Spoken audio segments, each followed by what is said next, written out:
people are awfully forgiving, or they just don't understand, what's been done to them. We are at an epochal shift. We're at a point where the West could tip into complacent and quite well off redundancy, or we could play a decisive role in the future. What the banks did was reprehensible. That was why there was the outrage at the greed of the bankers when we gave them money that was supposed to help them lend to others, but they decided to use that money to pay themselves bonuses. For what? For record losses? We are governed by corporations today, often by corporations that don't have very much interest in the United States of America. I don't know what happened, man. What happened to the United States? It went so far in the ditch. At what moment did it all go bad? Was it disco? Was it Donna Summer? Is that what killed America?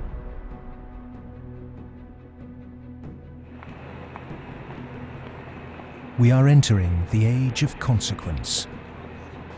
A rapacious financial system, escalating organized violence, abject poverty for billions, and the looming environmental fallout are all converging at a time when governments, religion, and mainstream economists have stalled.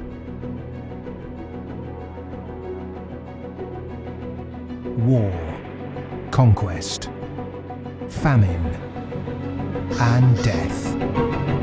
The four horsemen are coming.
This is not a film that sees conspiracies. It's not a film that mongers fear. It's not a film that blames bankers or politicians. It's a film that questions the systems we've created and suggests ways to reform them. Over centuries, systems have been subtly modified, manipulated, and even corrupted, often to serve the interests of the few. We have continually accepted these changes, and because man can adjust to living under virtually any conditions, the trait that's enabled us to survive is the very trait that has suppressed us. Most societies have an elite. An elite tries to stay in power. And the ways they stay in power is not merely by controlling the means of production, to be Marxist, i.e. controlling the money, but by controlling the cognitive map, the way we think. And what really matters in that respect is not so much what is actually said in public, but is what is left undebated, unsaid. For centuries, gatekeepers have manipulated our cognitive map. But in 1989, a computer scientist by the name of Tim Berners-Lee implemented the first successful communication between an HTTP client and server. The World Wide Web was born. It has since unleashed a tsunami of instantly accessible, freely available information. Just as Gutenberg's printing press wrestled control of the cognitive map away from an ecclesiastical and royal elite, today the internet is beginning to change governments, finance, and the media. We are at the cusp of change. But to enact it, we must first understand the things that have been left unsaid for so long. To do that, we need context from people who speak the truth in the face of collective delusion. Because to understand something, is to be liberated from it.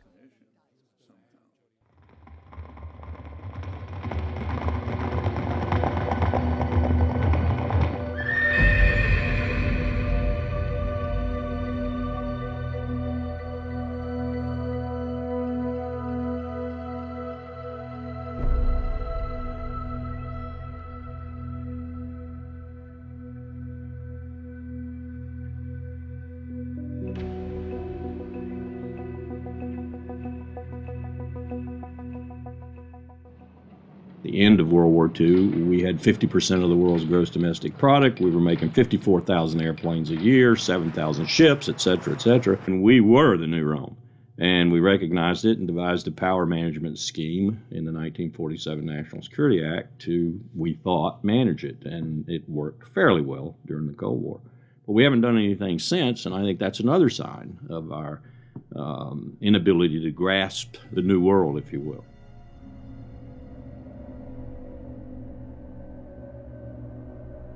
Empires do not begin or end on a certain date, but they do end, and the West has not yet come to terms with its fading supremacy. At the end of every empire, under the guise of renewal, tribes, armies, and organizations appear and devour the heritage of the former superpower, often from within. In his essay, The Fate of Empires, the soldier, diplomat, and traveller Lieutenant General Sir John Glubb analysed the life cycle of empires. He found remarkable similarities between them all. An empire lasts about 250 years, or 10 generations, from the early pioneers to the final conspicuous consumers who become a burden on the state.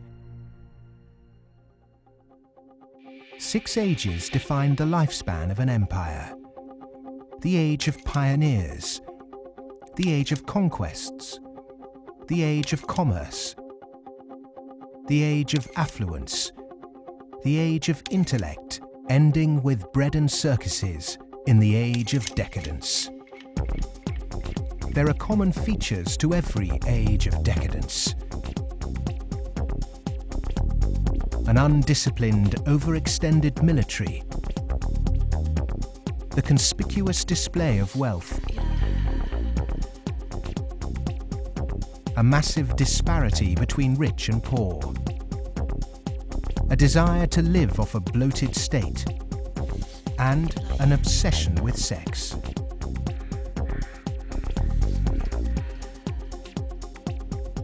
But perhaps the most notorious trait of all is the debasement of the currency.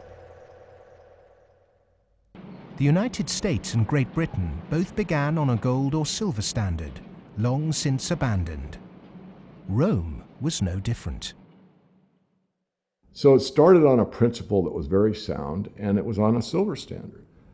But as it corrupted further and further and further, the Roman denarius got to the point where it was basically a copper coin, and they learned how to plate, and it was washed in silver, and in circulation the plating came off. And at the end, all the senators that really did at one time represent the people only were interested in representing how much wealth they could steal at the top. Great empire wealth always dazzles, but beneath the surface, the unbridled desire for money, power, and material possessions means that duty and public service are replaced by leaders and citizens who scramble for the spoils. Historically, all the signs of the demise of empire are beginning to develop. Some are more trenchant than others. This current financial and economic crisis, that sort of thing always accompanies the demise of empire. The people of Rome were constantly being distracted by the gladiatorial events, and the politicians knew that they did this. Whenever there was unrest among the people, they had a huge event going on, and they created a new event with lots and lots of gladiators, and every day we're doing that. That is a common trait of declining empires. And so today in the United States, for example, you find a tremendous emphasis on all kinds of television programs that distract people from what's really going on. Sports is a big part of that, as it was in the gladiator times. In essence, we've been lulled into a lethargy, and we've accepted it. Just as our sports stars today earn vast sums, so did Roman charioteers. In the 2nd century, one by the name of Gaius Apuleius Diocles amassed a fortune of 35 million sesterces in prize money, equivalent to several $1 billion today. Strangely perhaps, there's another profession that is disproportionately hallowed as an empire declines. The Romans, the Ottomans and the Spanish all made celebrities of their chefs. And this again is typifying the end of an empire, where things were so great, we have this last oomph of momentum that we used to be great, and we felt great, and we don't feel it anymore. So everyone is out searching for it. Well, maybe it's in the best food, or the best clothes, or the best music, or the best movies, or a reality TV show, or another magazine. But you can never get enough of what you don't need. What you need is a strong moral conviction that is pervasive throughout the society, and integrity reigns. There's a vast apathy. There's a vast amoralism, even a political nature to it. That is to say, there are vast numbers of people who don't give a damn. And so there's this natural, I suppose, entropy. Any living organism, which an empire is, of course, over time dies. Question is, how does it die? Does it die in a violent cascade of events, or does it die over a long period of time? The baby boomer generation were born into this age of decadence. Perhaps unwittingly, they've broken the unspoken intergenerational contract. Through unfettered consumerism, spiraling house prices, and a desire for eternal youth, the baby boomers have squandered future generations' inheritance. My generation, the generation right after my generation, I think we forgot that little phrase in the preamble to our Constitution, which says, and our posterity. All of a sudden it became us, period. The baby boom generation, which I'm a part of, has gone and done the biggest misallocation of capital in the history of mankind. We have had cheap oil, or cheap energy is a better way to phrase it. We've had an abundance of ideas, and we have chosen a system and perpetuated it that is probably one of the worst ways to use the blessings that were bestowed upon us. And we are going to pay a price for that. Human beings are inconsistent and paradoxical. We hope for peace and immortality, but continually invent new ways to destroy each other. We're capable of the kindest, most noble acts and the most horrific atrocities. Human beings are complex creatures. I mean, for example, we're capable right now, at this minute, of acting in such a way as to make it likely, if not certain, that our grandchildren are going to face terrible disasters. And we're consciously acting to accelerate that likelihood, even though we all love our grandchildren. How can you be more contradictory than that? In spite of all the economic activities of last 50, 60, 70 years since the Second World War, and all the industrialization, we have not yet managed to solve the problem of poverty, deprivation, hunger, malnutrition. Millions of people every night go to bed without food, and millions of people are throwing away their food. Waste on the one hand, and poverty and deprivation and hunger on the other hand. Malnutrition on the one hand, and obesity on the other hand. What kind of system have we created? Why, with such brilliant knowledge on the planet, are we still struggling to distribute wealth fairly? How has the human race developed a flawed system of government and economics that serves the few at the expense of the many? And with such poverty in an age of plenty, why have we not had the will to change such a vicious social structure? Greed is the fundamental kind of ingredients for the immoral economy. The problem is not that there's not enough in the world. People say that there's a poverty, we have to create more wealth. There's enough in the world for everybody's need, as Mahatma Gandhi said, but not for anybody's greed. But is it just greed, or does it go deeper than that? Is the problem systemic?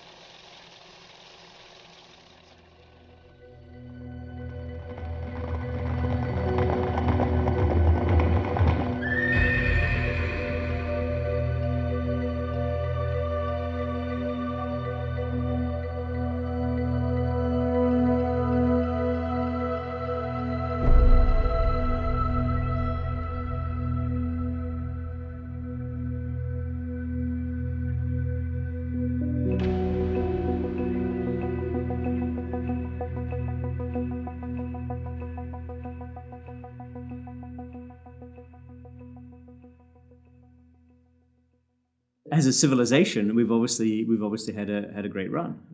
We've done very well. We had the Industrial Revolution. We survived that. We've built a lot of modern military technology. We've survived that so far. We built a banking system, and we're still struggling with that part of it. But we've had a good run. It's kind of like when I was working on Wall Street for 7 years. I had the experience some people would have. Let's say working at a meat processing plant, they become vegetarian. You work on Wall Street and you see how these banks like Goldman, JP Morgan, these other banks make money. When you see money, it kind of makes you sick. Well, I think if the people knew what the banking system is up to, as Henry Ford said, there would be a revolution tomorrow morning. The fact is, most people think that what a bank does is lend you money that someone else has put in the bank previously.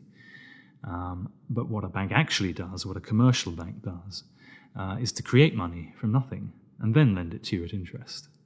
If I do that, if I manufacture money in my own home, it's called counterfeiting. If an accountant creates money out of nothing in the company accounts, it's called cooking the books. But if a bank does it, it's perfectly legal. And so long as you allow fraud to be legalized, then all kinds of problems are going to pop up in the economic system, which you can't do anything about. Private banks create money out of nothing and lend it at interest. Now, that sounds absurd. When I teach sophomores, about money and banking and how banks, they never believe it. And so you have to go through it again and again. Yes, banks really do create money. They really do. Here's how it happens. And it's absurd, and they're right to doubt that could possibly be what's really going on. But it is. Now, if the banking lobby is very strong, they're going to say, well, we don't want to change this system. We're making so much money out of it. What we have to do is, A, try and convince the people that it's their fault, that their wage claims are too high, and that's why we're having lots of inflation, or people are speculating on housing, and that's why house prices are going up. What they're not going to say is that this is happening because banks are creating money out of nothing and pumping it into the system, and that's why prices are going up. But how is it that we've ended up with a system in which banks have the power to create money? Since 1971, when President Nixon took the United States off what was left of the gold standard, the world has operated under a system of money known as fiat.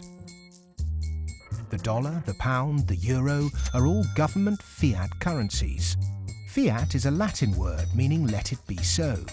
It is the law that this government currency be money. Indeed, without that legal enforcement and the fact that we must pay taxes with this money, that dollar bill or that computer digit that represents a dollar would be pretty much meaningless.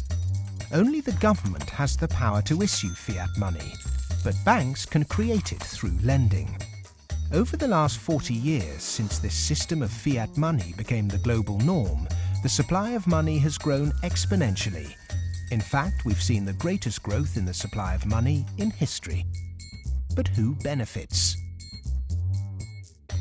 Of course, those that have the power to issue money, governments and banks. Then, those companies and individuals that get this money early. They can spend it before the prices of the things they want to buy have risen to reflect the new money in circulation. In other words, they get services, products or assets cheap.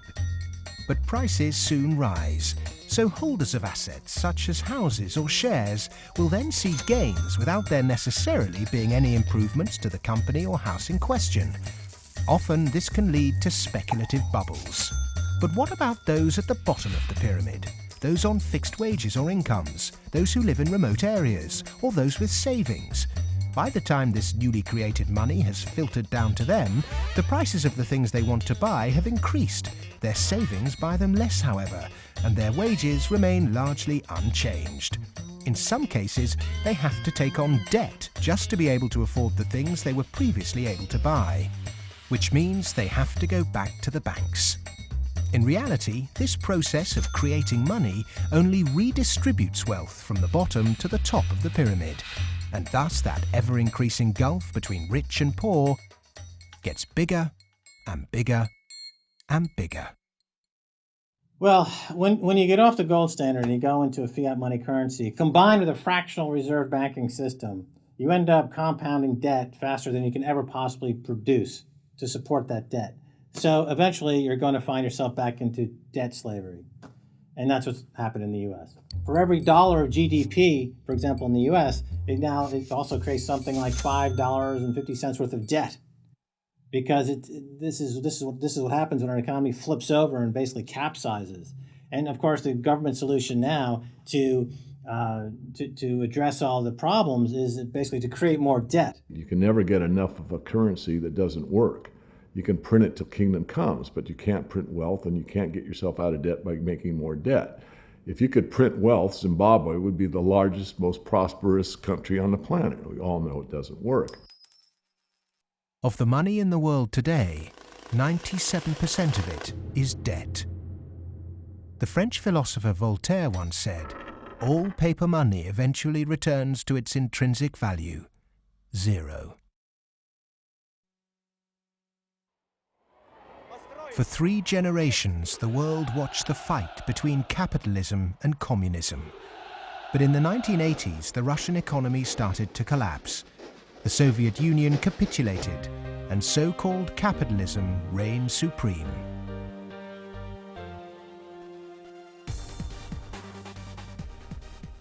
Before 1989, we had a battle between communism and the market.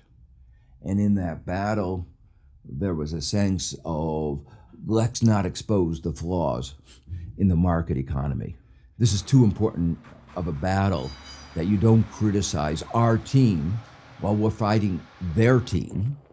And their team, associated with authoritarianism, with a failure to deliver well-being to their society, it was very clear that if you had to choose between these two, which was better? Communism failed first for various reasons.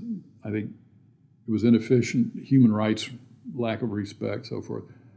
So capitalist West has been continuing in a triumphalist mode, thinking, our adversary has failed, that means we're doing everything right.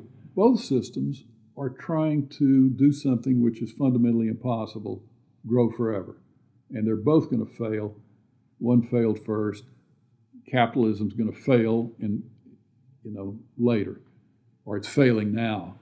America right now is in a very interesting position because in the past 200-300 years of its history, it's a culture and country which has almost always existed on the assumption that resources could be expanded.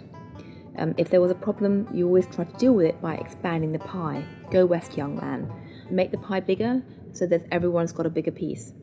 Now it's facing a world where possibly resources are beginning to be more constrained and where it's going to have to divide up that pie and inflict pain on people.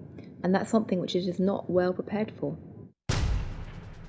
How has the country moved so far from the intentions of its founding fathers? How has the American dream become so distorted? Over the last 30 or 40 years, capitalism has taken this extreme form. And a lot of it goes back to the economist Milton Friedman from the Chicago School and Ronald Reagan and Margaret Thatcher and others buying into these policies that really encourage people to take on huge amounts of debt, encourage privatization, smaller government supposedly, although bigger military, so actually the government spending goes up. Deregulation, getting rid of rules that govern the people who run our institutions, especially our corporations. It's as though we suddenly are supposed to believe that the human beings who sit at the top of corporations don't need to be regulated. They're some sort of gods. Milton Friedman, his protégés the Chicago Boys, and the neoclassical ideology beat the classical approach to economics and became the framework for what we today call capitalism. There are two main competing economic approaches which determine how we humans manage the world and distribute wealth. These are the classical and neoclassical schools. The classical school favours less government interference, more personal autonomy, and recognises that humans cannot function without natural resources. The neoclassical school, which has a more dismissive view of natural resources, thinks government should rule the economy, solve social problems, and leave the free market to look after the distribution of wealth.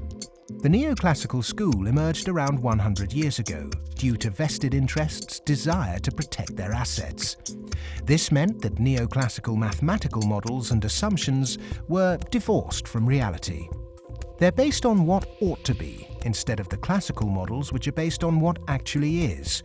It's these neoclassical models, which favour large corporations, that have been used to legitimise the financialisation of the global economy. Championed by Ronald Reagan and Margaret Thatcher, neoclassical economics still dominates policy-making today.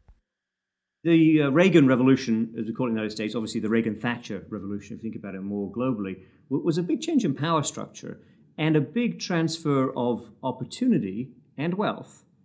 Now, it's not that the poor gave it to the rich. It was a transfer within the well-to-do, so that the financial sector in particular, in the United States, for example, but also in the UK and some other places, became vastly more profitable, and wages in that sector went up a lot. I mean, we focus on bonuses, but it's also base salaries went up a lot, overall compensation. So there's a transfer from the non-financial part of the economy to the financial part of the economy that actually is unprecedented as far as we can see in any of the available data to us. And I'm talking about all of recorded human history.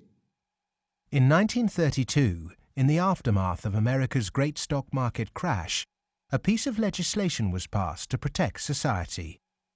The Glass-Steagall Act was introduced to separate ordinary high street banking from investment banking. 67 years later, in 1999, under the influence of Treasury Secretary Larry Summers and his predecessor Robert Rubin, President Bill Clinton repealed the Glass-Steagall Act. Once again, banks could take ordinary depositors' money and speculate with it on virtually anything they liked. Wall Street has become a very particular type of casino. And it's unfortunately not the kind of casino they have in Las Vegas, which is, perfectly legitimate form of entertainment. It is a casino that has massive negative repercussions on the rest of society. So it's not just losing your money on a few wild nights. It's about the way in which those organizations lose their money, impacting the whole of society, leading to a massive loss of jobs. This unfettered gambling pushed the entire global financial system to near collapse. With balances and debt obligations larger than the GDP of entire countries, the banks had become too big to fail. The West was unprepared, and bankers met their reeling and disorientated governments. You have to bail us out. We need money. If you don't give us the money, the whole thing goes down. And what are you going to do with millions and tens of millions of people who have lost everything in their bank account? You will have a revolution on your hands. So fork over the money. Borrow the money, create it out of nothing, and give it back to us, and so that we can face our problems and not go under, or otherwise. And this is what Mr. Hank Paulson did in the U.S. Congress. He went there one day and he told them, well, look, we need $700 billion, and we need it now, or else. Is this system we call capitalism really capitalism? In a capitalist system, government is supposed to be small. But today the state is more bloated and invasive than it's ever been. Individuals and companies are supposed to operate in a free market. Good enterprise is rewarded with profit, and flawed enterprise with failure. But during the 2008 banking crisis, the people saw the Western economic system divided in a way they were told could never happen. Socialism for the rich, capitalism for the poor. And in America, for example, the banks that got in trouble got bailed out by the government. That's socialism. And people are arguing against socialism in America, and yet it's probably the most socialist country in the world right now. We have a system which isn't even a proper capitalist system. Rich people make mistakes that they don't get punished. Poor people make mistakes that they get punished. Yeah? Or even worse, that they don't make any mistake and they are forced to pay for the mistakes of the rich. When the taxpayer is footing the bill for the misplaced speculation of bankers, then suddenly, instead of the economy serving the human being is now in perpetual service to amoral financial organizations.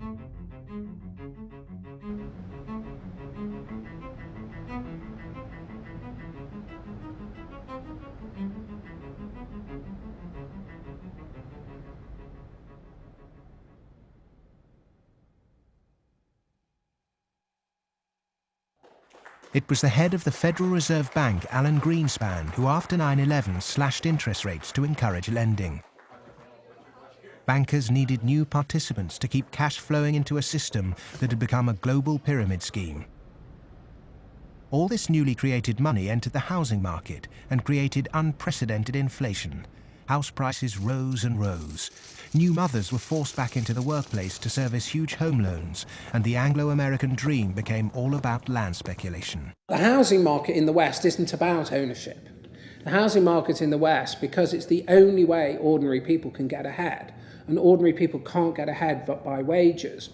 What we've created is a mass bubble economics around housing. As that sucks in a huge amount of capital, takes capital for genuine innovations in the economy, and puts it into a speculative use that has no genuine productive outcome. It's interesting, if you talk to people in Germany, for example, they don't see a connection between owning a piece of property and being inclined towards being democratic. There's lots of people who rent their housing there, and they're perfectly comfortable with that arrangement. But it is true that in somewhat different contexts, both Mr. Reagan and Mrs. Thatcher pushed for more people to own housing.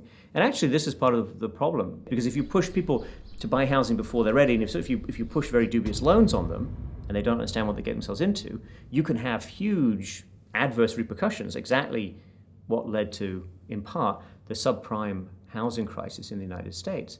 That's not anything to do with democracy, that's just a bad economic idea. The breakthrough that occurred around the year 2000 in the United States was when bankers found out that the poor are honest. And they realized that if you're poor, if you're not rich, you have a different set of values. And you think that a debt is a debt, and it's something that has to be paid. And that people will try to pay the debts that they're stuck with, even if the debts are not valid, even if the debts are much more than they expected, even if they really can't pay the debts. The lending and banking institutions, when they drew up contracts with interest rates, with flexible interest rates, I think they knew in the beginning that these problems were going to come back later on, where folks weren't going to be able to afford the mortgages as the interest rates increased. It put a lot of people in situations where they were taking food out of refrigerators, taking kids out of higher education. They're not able to afford college anymore. And it is making a really, really bad situation worse. The banks engaged in what was a criminal conspiracy to charge more to the blacks and Hispanics. The banks got together, backed the Bush administration to block the state prosecutions of racial lending in order to exploit and charge more to the minorities. These are loans which were made by one of the major lenders in the city and in this country, Wells Fargo, in which Wells Fargo targeted minority communities in the city, put borrowers into loans that they could not afford, put borrowers into loans that were of the subprime variety, therefore more expensive and less advantageous to the borrowers. Hiding predatory lending practices in the small print of complex financial products was only ever going to enrich one set of interests. Many of the communities in which African Americans live in the city were establishing momentum. There was development activity that was occurring. We were seeing signs of vitality in many of these communities, and the results of the Wells Fargo foreclosures and the subprime lending practices of that lender and others has significantly impaired that progress and brought it to a halt. They're not worrying about, they don't come in the heart of it. Like you in the heart of it, so you see, they don't really see the struggle if they don't come in the heart of it. They see the outside of it. That's like looking at the cover of a book and seeing the outside of a book, but if you don't go inside the book, then you'll never know what the book about. So they're not worrying about nobody else but themselves. And I think it's wrong, because if they come in the heart of it and they see it, they'll be willing to help. What happened in Baltimore is just one example of what is happening all around the world. One way to frame this injustice is by branding it a race issue. But when we look really closely, we can see that there is something at play here that transcends race: profit. Not an accident, for instance, that we had the deregulation in our financial industry that was such a disaster. The lobbyists of the finance industry amount to 5 per congressperson. In other words, they pay 5 people for every congressman to explain to them, persuade them, that they should pass legislation that is favorable to the financial industry. The poor people who are devastated don't have the money. They couldn't hire 5 per congressman. So the way our democracy works, it's an unlevel playing field. The financial sector has acquired enormous power, partly through political contributions, so buying favors, but mostly through ideological control, convincing people that finance is good, more finance is better, and unregulated finance without limit is best. And that is really the cornerstone of this, what we call in the United States, the Wall Street-Washington corridor. I mean, if people need any proof as to who's controlling Washington, when the bailout came after Lehman Brothers collapsed, 80% of the population was against the bailout. Notwithstanding that, Congress passed the bailout, just showing, in my view anyway, that it's really under the control of banking interests. It's not a reflection of good democracy when a company, a group of companies, an industry, says our interests are more important than the national interest. How can that happen? Very easy. That's the role of campaign contributions, lobbying, in America's political structure. We have a flawed democracy. This is an advanced oligarchy in the sense that its main mechanism of control, if you like, is through convincing people that you really need, for example, the 6 biggest banks in the United States in the particular form they exist today, with the very light level of regulation. And if you don't have them, if you try to change that, all kinds of awful things will happen. And this is not really blackmail. I mean, it sounds like blackmail, but they convince you it's not blackmail, it's just that's the way the world is. There's nothing you can do about it. Oh my goodness, you just have to cooperate with them. It's very clever. The Fed is essentially the lobbyist for the commercial banking system. When you say you want to turn regulation over to the Fed, you're saying the financial sector and Wall Street should be self-regulated. And the Wall Street has veto power over whoever's going to be the head of the Federal Reserve. As long as you give veto power over the regulators to Wall Street, as long as you pick the bank regulators from the banking industry itself, you can forget any thought of calling it regulation. It's deregulation, and to call it regulation instead of deregulation is using Orwellian doublethink. Democracy is government by the people. Plutocracy is government by the rich. In a typical plutocratic state, economic inequality is high, social mobility low, and because of continuous exploitation of the masses, workers find it nearly impossible to climb out of poverty. The equal voting rights movement in the early 20th century abolished a system where rich people had more votes than poor people. But today, lobbying has put pay to that and reduced the American political system to a mere clearinghouse for the concerns of the rich.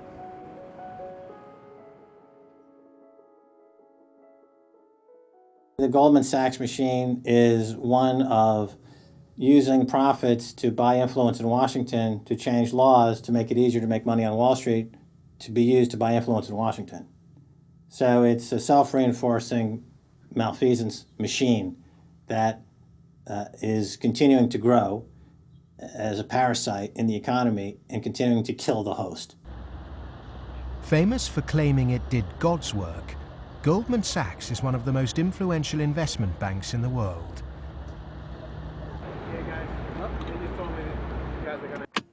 Its alumni often occupy positions of great influence in governments and central banks. In September 2008, barely a month before the stock market crash, Goldman, supposedly a pillar of the free market, changed its banking status from investment to commercial. This meant it was now eligible for state protection. Socialism for the rich, right there. Goldman Sachs are extremely efficient at what they do. Their task is to make money. They make bank robbers like Willie Sutton look like modest amateurs. They're huge bank robbers, but it's legal. The system is set up so that they can do it. In the recent years, they've been selling securities put together from mortgages that they knew were worthless. So they're selling these things to unwitting consumers, making a ton of money on it. Meanwhile, they're betting that they're going to fail because they know that what they're peddling is rotten. So they placed bets with it's called credit default swaps and other things with a huge insurance company, AIG, and that was insuring Goldman Sachs against the failure of the stuff they're peddling. During America's subprime collapse, Goldman traders Michael Swenson and Josh Birnbaum made a $4 billion profit by short-selling junk mortgages. Backed by Dan Sparks, internally Goldman Sachs called their position the Big Short and bet against their own clients. Senator Carl Levin called Goldman Sachs chief executive Lloyd Blankfein to a Senate subcommittee to testify under oath. Much has been said about the supposedly massive short Goldman Sachs had on the U.S. housing market.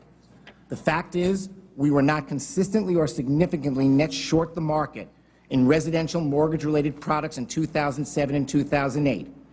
We didn't have a massive short against the housing market, and we certainly did not bet against our clients. Riding the Big Short in 2007 made billions of dollars for Goldman. And so far, they've got away scot-free with this massive heist. So they're now back bigger than before, richer than before, biggest profits they've had in history, huge bonuses. They're doing great. A lot of what they're doing has, in fact, probably maybe all of it, has almost nothing to do with the benefit of the economy. Can there be any objection to genuinely talented people earning big money if they bring something new and tangible to the world?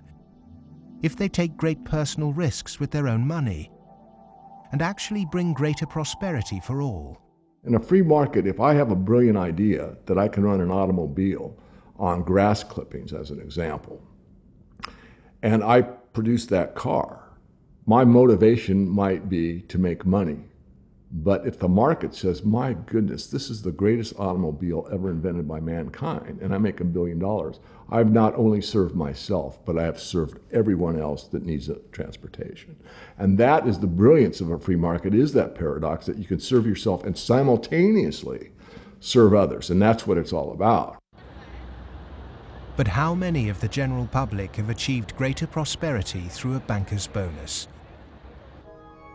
It was against the holy backdrop of St. Paul's Cathedral in London that Goldman Sachs vice chairman and mouthpiece Lord Griffiths gave insight into how certain bankers really think. The devoted Christian defended extortionate bonuses. I'm not a person of despair, I'm a person of hope. And I think that we have to tolerate the inequality as a way to achieving greater prosperity and opportunity for all.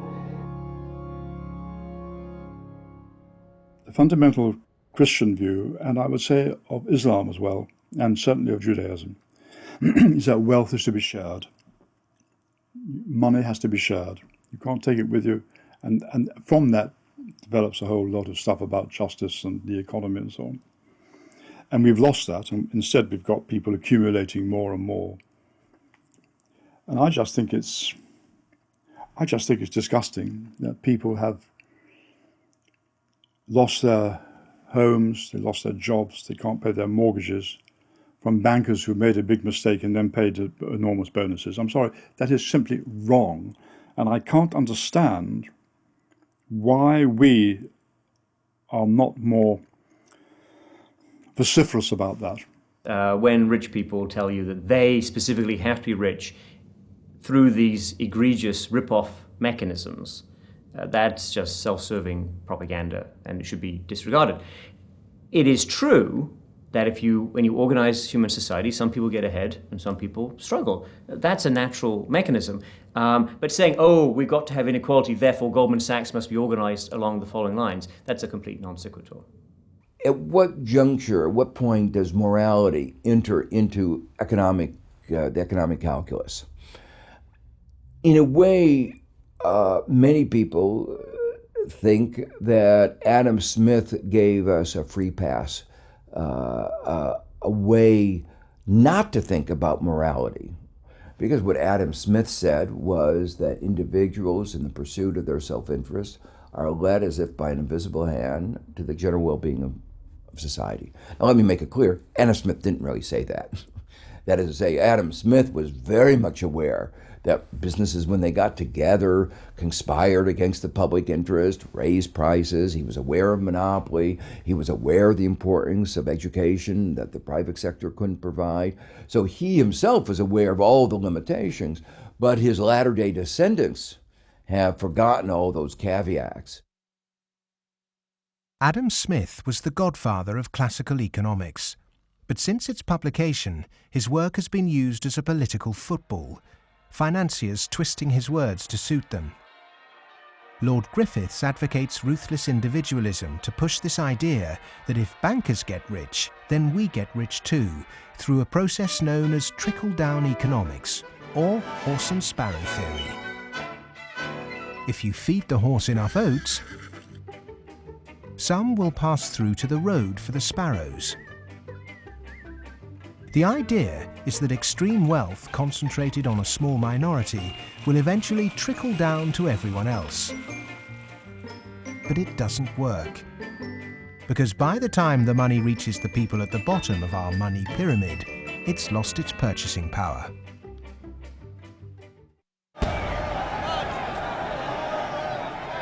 But the public are now confused as to why our political leaders have allowed this to happen, and quite naturally now ask why. Because our political processes are badly flawed. They're badly flawed because of the dependence on lobbyists, on campaign contributions. So that's why, my view, and a view I think of a lot of people, is that we have to restructure our political processes to give more voice to the ordinary citizen and less voice to the interest group, to the moneyed groups, to those who have taken such a large role in shaping our tax code, our regulatory regulations, and so forth.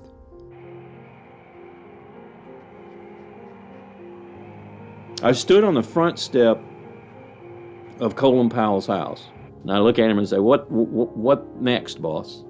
And he said, "What do you mean?" And I said, "What next? Where are you going next?" "I'm going to write my book." I said, "No, I know you're going to write your book, but you're not going to do that for the rest of your life. Where are you going next?" He said, "Maybe a cabinet position, but first, money." I said, "Money?" He said, "Yeah, millions. That's the only way you can be a cabinet officer in the American government." Oh, wow. The Democrats and the Republicans are beholden to corporate interests. And until they become unbeholden to those corporate interests, we will never have a well-governed republic.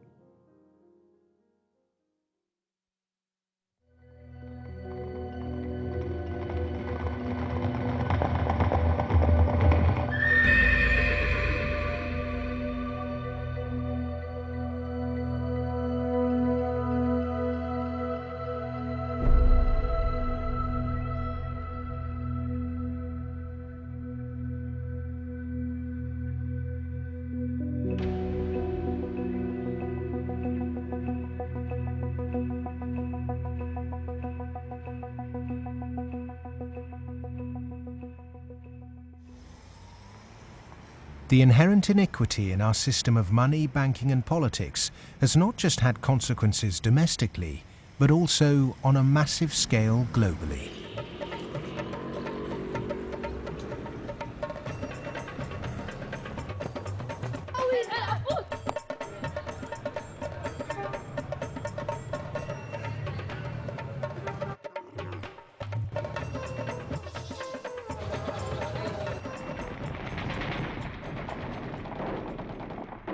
Western leaders have presented their military campaign in Iraq, Afghanistan and Pakistan as a moral obligation.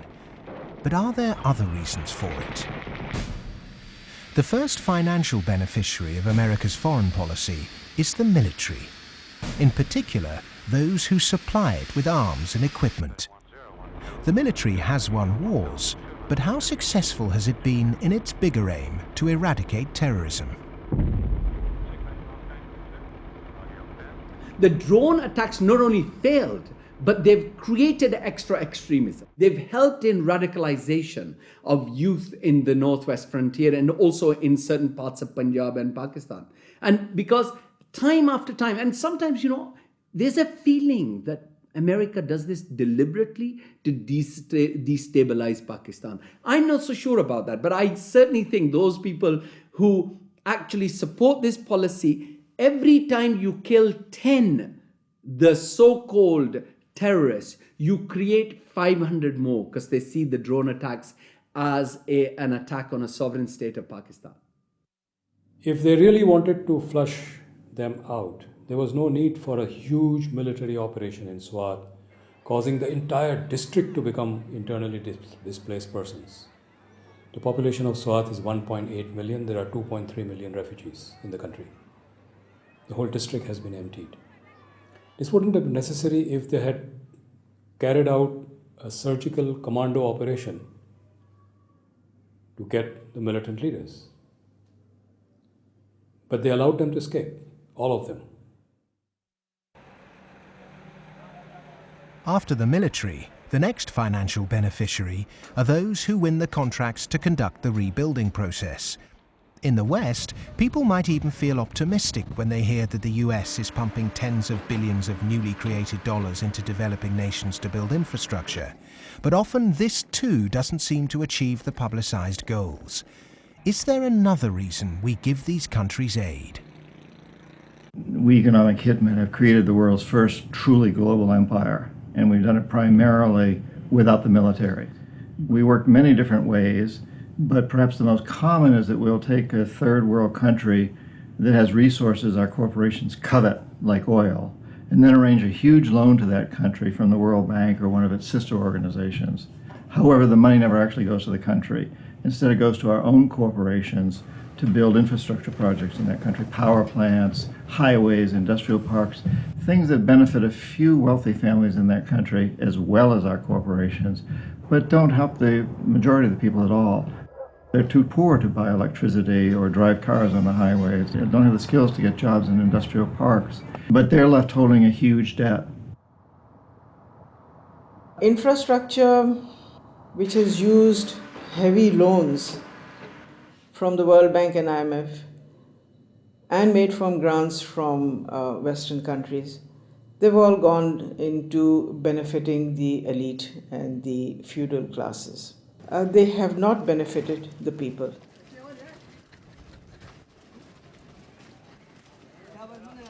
A lot of money goes to these consultants and companies from the West who charge huge amounts of money, and actually the real money on projects and on ordinary people is very limited. The masses have very little already. So those landlords who have the infrastructure and who are going to make money because of the infrastructure that is built through their roads, they will prosper. But the ones who don't have any resources, they've not had jobs, there isn't an economic activity for them in terms of manufacturing goods so they can sell and they can also prosper. When you don't have that, what do? They resort to joining the Taliban because they see the enemy coming in and taking away what little bit they have. President Obama, I understand, wants to invest $7.5 billion in Pakistan's infrastructure to alleviate poverty and, take away all the divisions and all the anti-American sentiment over here. Whatever his reasons are, we can do without it. In fact, it's the worst possible thing he can do. This kind of help is actually going to be a hindrance. It's just going to make matters worse. It will bring this contrived war and terror into our rural areas. How much of US foreign policy is genuinely altruistic? And how much is it influenced by the banks and corporations that profit so tremendously from it? America's evangelism of democracy is riddled with contradictions, not least of which this idea of promoting democracy at the point of a gun, or opposing regimes which are democratic but not in the way that America wants. So too, this idea that America has been promoting free market capitalism has also been riddled with contradictions, because the reality is that American firms tend to make most money when countries are at the cusp of change, certainly American financial firms, and in a sense they want markets that are changing structurally, but not too free and too transparent, because they make money when markets are a bit opaque. Is it any wonder developed nations are fighting in underdeveloped countries when so many are making so much money out of it, without ever really having to face up to or even witness the consequences of their actions? So what if 5 million kids died in Africa because of debt last year? I got a bonus of £1 million, and if I have that conversation, I've had it with some bankers who've been in the business a long time, and they listen politely, they're very polite, very charming, and at the end they say, well, Tariq, it's lovely meeting you again, and they go back to the office and do another loan deal for Tanzania or something. I've known a lot of terrorists, quote unquote. I've met them, I've interviewed them for books, I've known them since I was an economic hip, and I've never met one who wanted to be a terrorist. They all want to be with their families back on the farm. They're driven to terrorism because they've lost the farm.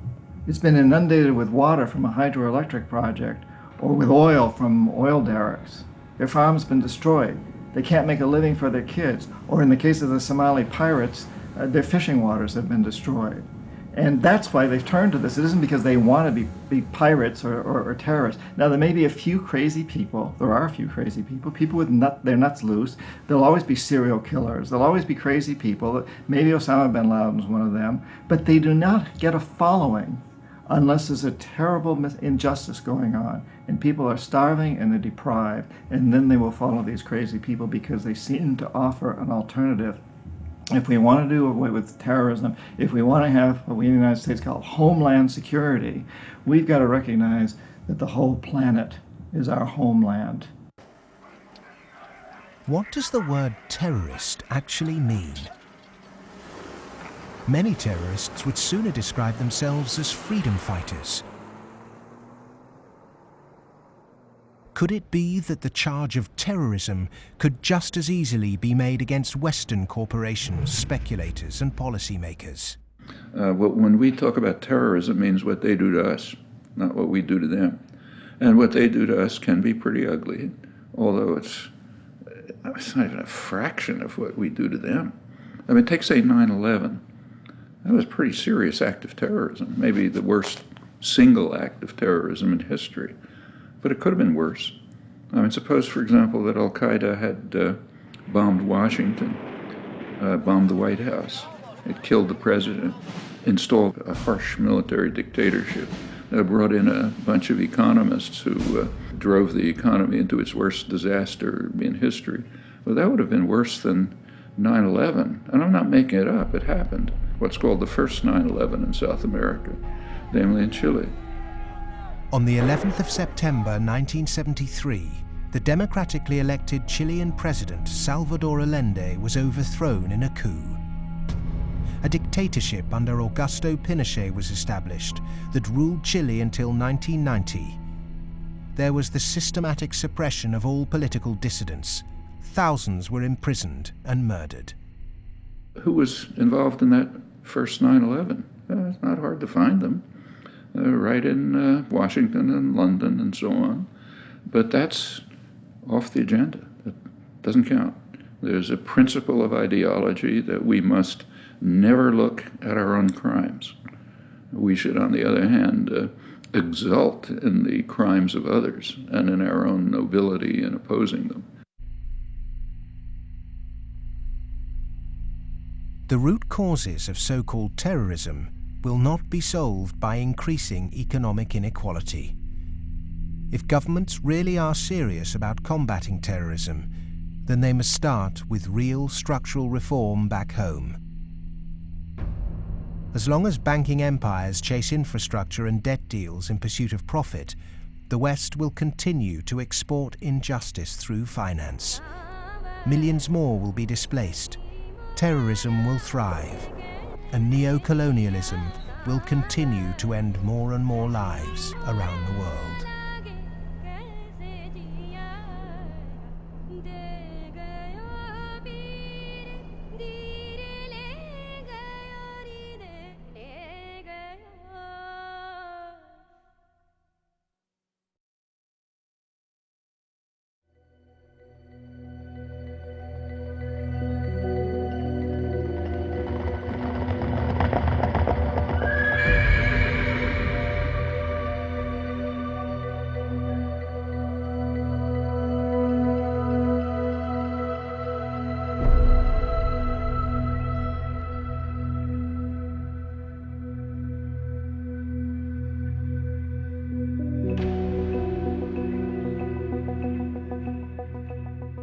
What's happened is that we have moved from a relatively empty world to a relatively full world. That is, empty of us and all of our stuff to now full of us and all of our stuff.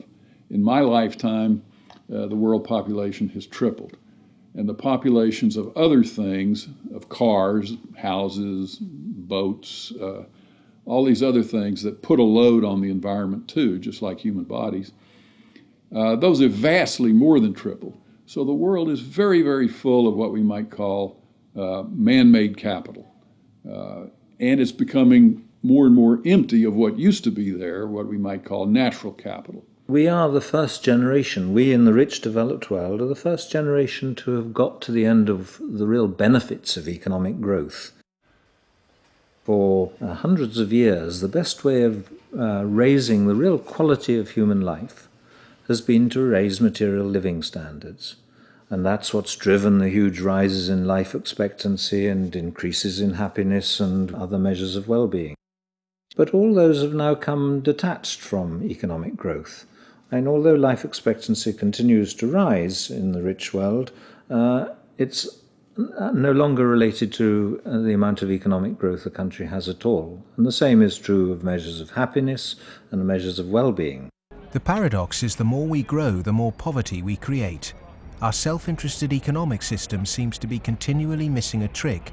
So as we keep plundering the Earth's natural capital, is it time to rethink our Western definition of progress? When I look at the world, I look at it much the way Royal Dutch Shell looks at it. They have one of the best strategic entities in the world, private or public. And Royal Dutch Shell has posited two scenarios. One is called Blueprint and is obviously a planned corporate structure where world leaders get together and they think about things like energy transformation, planetary warming, and dwindling fossil fuels and so forth. The other is called Scramble. And Scramble is pretty much what it sounds like too. It's a mess. Interestingly enough, in 2075, the ending year for these scenarios, as I recall, we get to about the same place. It's just that Blueprint leaves a lot less blood on the floor. Scramble leaves a lot of blood on the floor as people fight for these resources and so forth. The reason oil companies are drilling miles under the sea is that the world's easily accessible oil has already been found and largely consumed. Not only are oil supplies dwindling, major new metals discoveries are becoming increasingly rare. 40% of the world's agricultural land is seriously degraded, and ever more volatile yields continue to be unevenly distributed. It may be that the looming environmental threat is not global warming, but the exhaustion of the world's resources.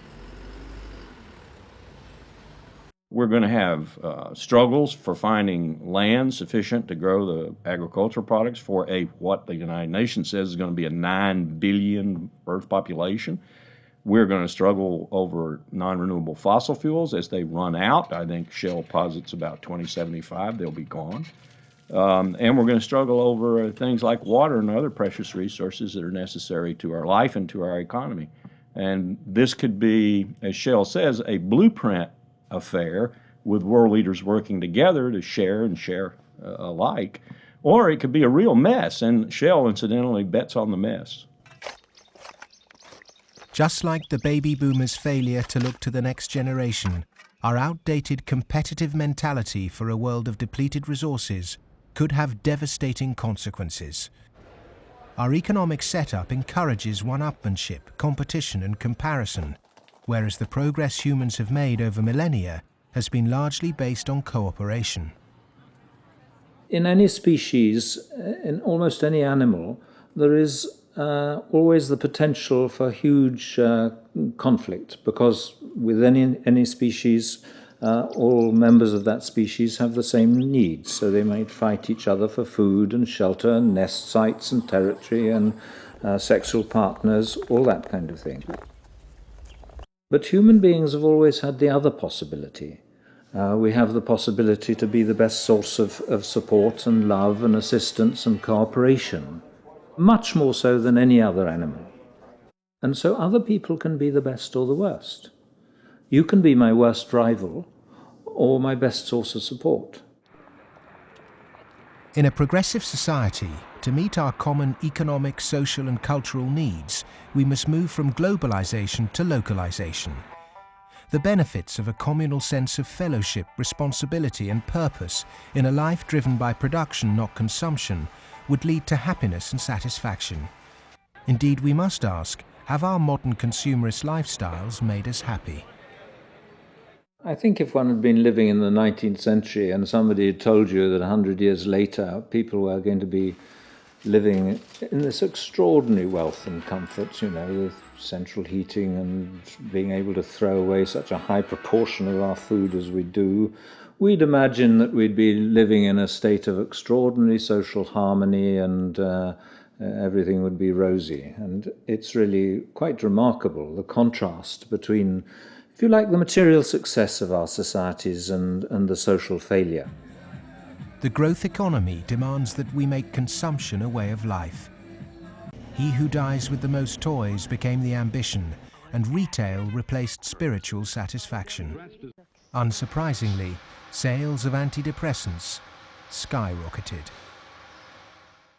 The fact is that the world economy over the last few years, a good share of my lifetime, has been built either on the military or on producing items that most people don't need and really don't even want when you come right down to it, but we all got to have them. Consumerism is driven by our extraordinarily social nature, that we want to have the stuff so we look good in other people's eyes. It's because I experience myself through other people's eyes, the feelings of shame and embarrassment or pride and maybe feeling envied, all those things. So, the goods are just a way of, if you like, mediating the relationship between yourself and others in this extraordinarily alienated hierarchy. What's really suffered is human relationships, family life, the things that really matter to us. And in the end, the only thing that makes human beings happy isn't money. It's very clear that past a certain level, you only get marginal gains from wealth. What really makes us happy is other people. It's our relationship with other people that's really been damaged by the last 30 years. We trust them less, we have less interaction with them, we bond less than ever before, we marry less and marriages are under more threat than ever before. And all the associations that represent sort of permanent, unconditioned human affection are being eroded or damaged. And that's the real legacy of the last 30 years. And in some sense, we've got to recover and rehumanize our lives. Otherwise, not only will they be nasty, brutish and short, but they'll be lonely. The West is coming to the realization that its human project is failing. The West was so convinced that if you push people to achieve as individuals, the accumulated achievement of individuals would make for a successful society. And what the West is now beginning to realize is that the individual achievement without incorporating the vulnerable community is a myth. The idea was make your own life, be individually aspiring, and then you'll be individually achieving, and then you'll be individually prosperous, and then you'll be individually happy. You end up doing that in a glass jar. And the glass jar has a limited height, and it's encapsulating, and in the end, you die of lack of oxygen. Human beings are alive because they seek attachment and because they're propelled by affection. So the isolated, achieving individual in the end implodes. In order to find a purpose in life, it has to be outside yourself. It matters not how you construct it outside yourself, as long as it's a positive value added to society pursued.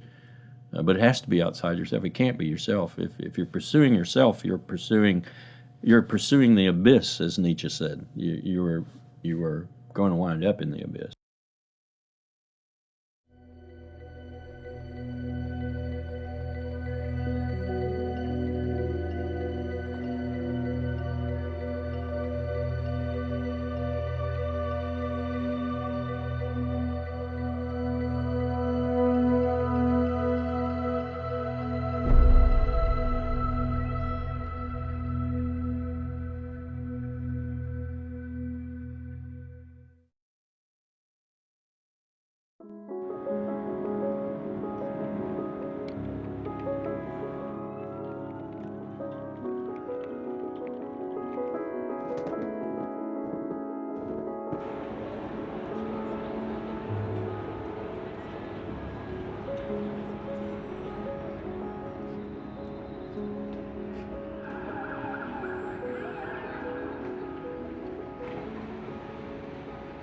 One of the most powerful cultural frameworks that shapes the way we think today in the West is the Hollywood film construction. And it follows a particular cultural pattern in that there is a beginning, there is a middle and an end, there is drama, tension, there's resolution, there's usually a goodie and a baddie, and there's usually a story told through the medium of human beings. This Hollywoodization of the way that people communicate and the way they tell stories about themselves and view their recent history has very much impacted how we look at the financial crisis, in that people look at the beginning, the middle and the end. They look at the drama around Lehman Brothers and they wanted, say, a resolution, and they wanted baddies, they wanted sacrificial victims as well. So people have focused on a few individuals. And the idea that somehow it wasn't just one or two individuals who were at the root of the problem, it was a systemic problem, that actually almost everyone who participated was in some way guilty, either of outright negligence or simply failing to ask the right questions or simply failing to ask why money was so cheap for so many years. The idea that it was a systemic flaw is something which is very hard for people to grasp and even harder to depict as a good story. Perhaps there is this feeling of helplessness because we don't understand what the real problem actually is. Cleansing a few bad apples will not rectify the flaws at the heart of the Western economic system. A system that should be protecting people is in fact the very thing that's enabling our four horsemen to ride with such vengeance. The modern-day four horsemen: a rapacious financial system, escalating organised violence, abject poverty for billions, and the exhaustion of the Earth's resources, are riding roughshod over those who can least afford it.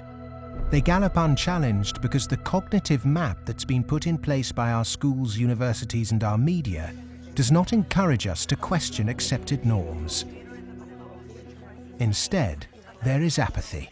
In a sense, I think we're rather depressed societies. We've got used to the idea that there's nothing that can be done. There is no alternative, that, we're never going to deal with these environmental problems and we live in a dog-eat-dog society and that's it. I think what we have to take away from this is a recognition that most of these problems can be very substantially improved by making our societies more equal, reducing the income differences, and that also helps us to solve the environmental problems. We can reach a society that is qualitatively better for all of us. Well, the apathy is sort of engineered because you don't have any discussion of this in the public media, hardly by surprise. The public media are owned by the real estate and the financial interests, and they're not going to explain to people the integration between the financial, insurance, and real estate sectors, the FIRE sector. There's this disinformation going on, passing the buck, denying what the real driving factors are. All of these are common strategies. In fact, even in education, you can see that banks have helped to set up universities. They've funded them. They fund think tanks. They have educational foundations. They own newspapers. All of this stuff is going on as a kind of propaganda exercise so that the people don't actually work out what the problem is. You should not assume because you don't have a background in economics or in law that these issues are somehow too complex for you. They're not complex at all. It's very simple. It's about power, and it's about democracy, and you understand that just as well as I do. One source of this disinformation is the neoclassical school of economics. These economists and academics have been successful in convincing the world that their models were gospel. But just as Gutenberg's printing press was revolutionary in the 16th century, today we're at the dawn of internet enlightenment, which will remove the cloud of ignorance upheld by academic and media gatekeepers. Education can be a form of mass mind control, and it's astonishing that today neoclassical economics continues to be taught in all Ivy League universities. I do get letters from students in economics departments at other universities. They're into some graduate program or something, and they say, "Oh, I just read such and such that you wrote, and this is the kind of thing that interests me. I'm stuck in this program here in which, I can't even talk about any of that. What's your advice? What should I do?" What they're teaching you is what you're going to have to oppose. A lot of it. I mean, some of it's useful. But so some of it's useful, go ahead and learn it. And the other reason for learning the rest of it is know your enemy. An individual might not be able to change the system, but they can change themselves. If we're not offered proper education, we must begin our own. And a good place to start is to become reacquainted with the classical economists, and with something that so few question, but that affects us all, our system of money. If the monetary system of the world is not reformed, then we are headed towards the end of industrial civilization. I won't say that we're going to the end of humanity, but it's just going to be an absolute collapse of our world as we have known it, because it cannot function on fiat money. And none of those who are responsible for this want to admit it, but that is the fact. The fiat system of money is a man-made law, and it's been abused. Is there a form of money whose law is not set by man? When you look at natural law and gold, I sort of describe gold as being a natural form of money. All of the gold that's been mined throughout history still exists in its above-ground stock. It's about the size of 2.5 Olympic swimming pools if you put all that gold together in one place. The key is that this above-ground stock of gold grows by about 1 3/4% per annum, which is approximately equal to new world population growth, and is approximately equal to new wealth creation. So as the net result of this is that you have this very good consistency in gold's purchasing power over long periods of time, because the supply-demand equation is very much in balance. To achieve human liberty, you really need to have sound money, and gold is the only way to do that, because only gold is outside of the control of politicians. With modern man-made monetary processes, a chronic excess of debt has built up at every level of society. Debt is now regarded as normal.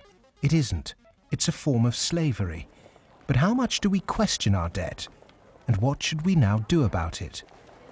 The classic example, most recently, of a debt cancellation was the German economic miracle in 1947.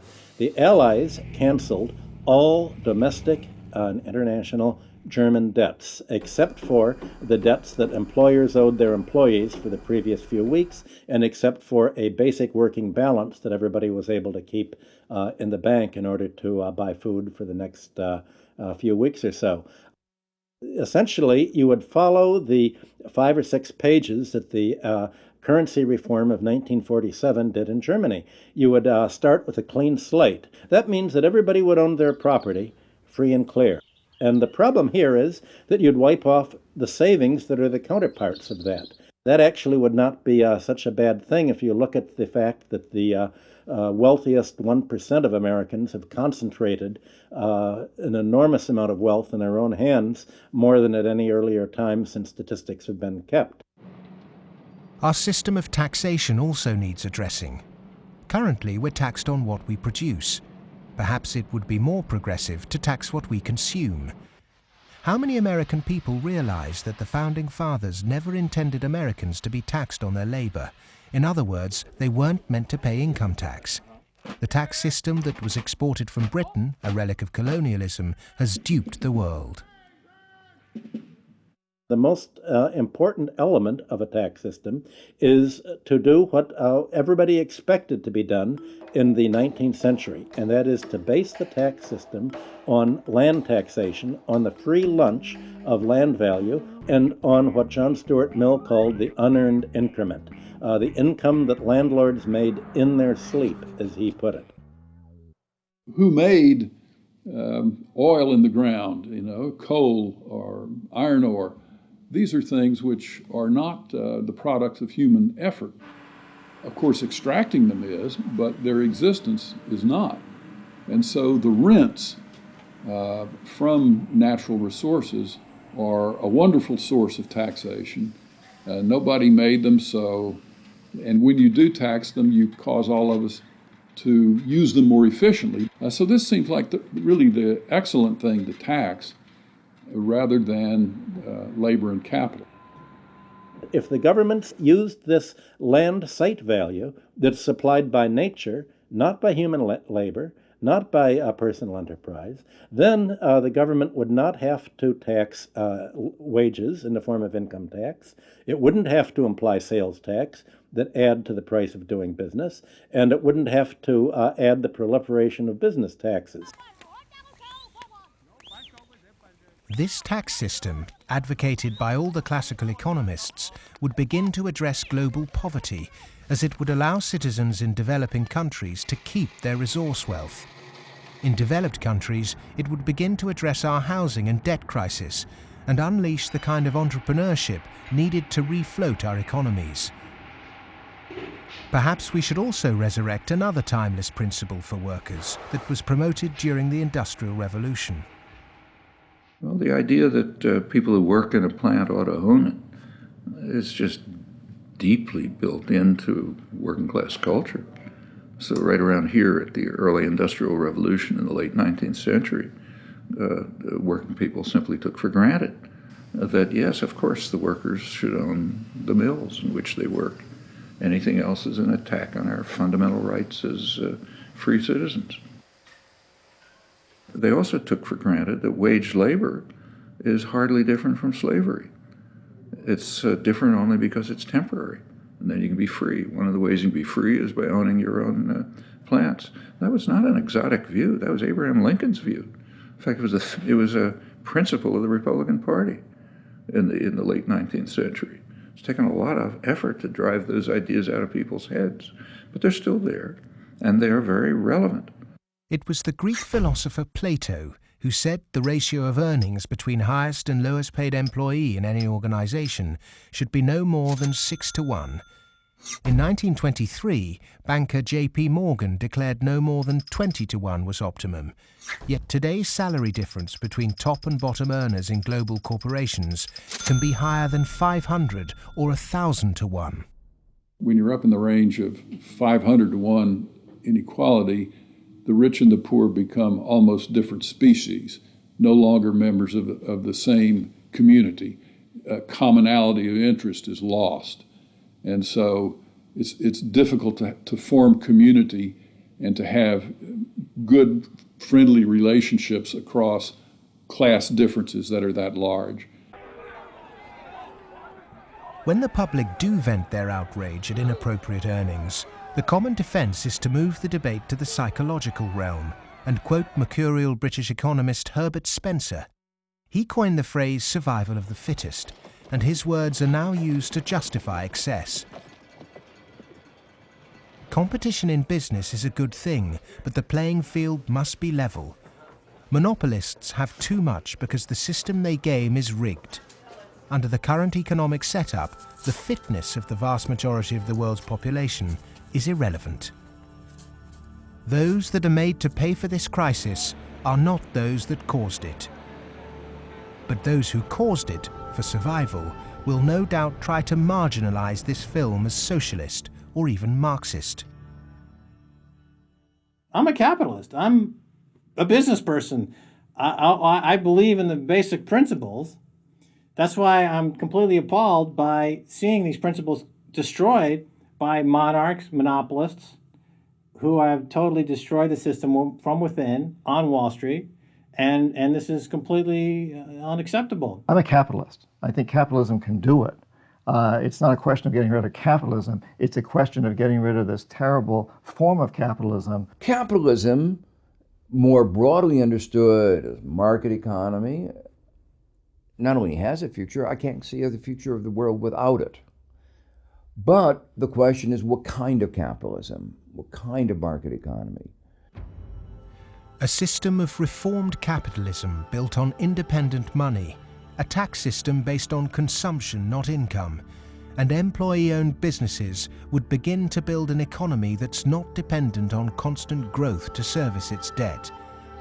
We've endured the so-called free market for centuries, but far from being free, it's led us to destroy nature and each other in a vain attempt to progress. It's absolutely ludicrous to suggest that somehow there is a scientifically defined boundary of the market that we should never change. And of course, that's what the free market economy wants you to believe. Because once they convince you of that and claim that, on top of that, claim that they have the truth because they are PhDs in economics, then they can tell you whatever they want, and then you'll have to accept it. But that's where we have to take these guys on. Politics is about drawing the boundary of the market. When you think about it, a lot of things have been taken out of the market over the last 2-3 centuries.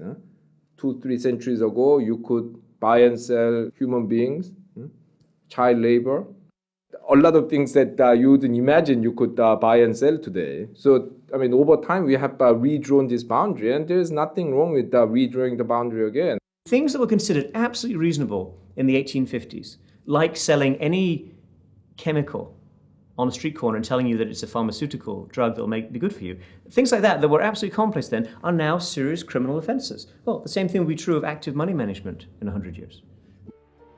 The breakdown we saw in the Great Depression and witnessed again at the beginning of the 21st century occurred because in the name of growth, much was taken out of the system by those who contribute very little. Multinational corporates and banks will always want to grow without having to compensate those people who actually do the work to produce the surplus. In the past, every time too much was taken by those who contributed little, people rose up to halt the violent practices enacted by a tangible enemy. Today, the question is, with such a formless enemy pervading every element of our economic and democratic process, can it be done again? Of course it can be done again. Look, it's a cycle. We're not debt peons, but maybe rats running around a little wheel in somebody's big cage somewhere. The finance rises. Finance becomes organized. You make a lot of money in banking. It's easy to go out and buy politicians. But the essence of democracy, the essence of American democracy, is this is a repeated confrontation, a repeated showdown. And in the 1830s, Andrew Jackson beat the second bank of the United States. In the early 1900s, Teddy Roosevelt beat J.P. Morgan and John D. Rockefeller. In the 1930s, Franklin Delano Roosevelt, FDR, beat everyone from Wall Street. And now we have to do it again. the one single thing that makes me optimistic rather than cynical, pessimistic, is my students. First, I do not see the desire to go to Wall Street amongst them. I see the opposite. Second, I see a disdain amongst them for people who are motivated. Not just they don't want money, I see a disdain amongst them for people who do just want money. The crises we face today are created by humans. And what is created by humans can be changed by humans. So we are all capable of transforming our world. Revolutions are philosophical. Getting organized and preventing the culprits camouflaging the real problem means it's possible to embark on a bloodless revolution against the violent organizations and barbaric leaders who've trashed the economy. Central banking, rigged capitalism, land speculation, income tax and neoclassical economics have corporatized democracy, stunted progress, perverted the course of human destiny and compromised the future of this planet. If these issues aren't addressed, then the next implosion will be on a scale unimagined. Whatever the propaganda, at the beginning of the 21st century, central banks' unregulated cheap money pumped up land values, which created an unsustainable asset bubble in a world that once again operates a rigged tax system that enriches entrenched privilege. Neoclassical economics have ruined life for the bottom billions, tempted everyone into intergenerational conflict, and created massive suffering that has no limits. Human beings go mad in crowds and come to their senses slowly and individually. History is littered with examples of people who threw themselves off the yoke of oppression to adopt radical change, only to end up with popular new rulers that maintained the status quo. To really understand something is to be liberated from it. Dedicating oneself to a great cause, taking responsibility, and gaining self-knowledge is the essence of being human. A predatory capitalist's truest enemy and humanity's greatest ally is the self-educated individual who has read, understood, delays their gratification, and walks around with their eyes wide open.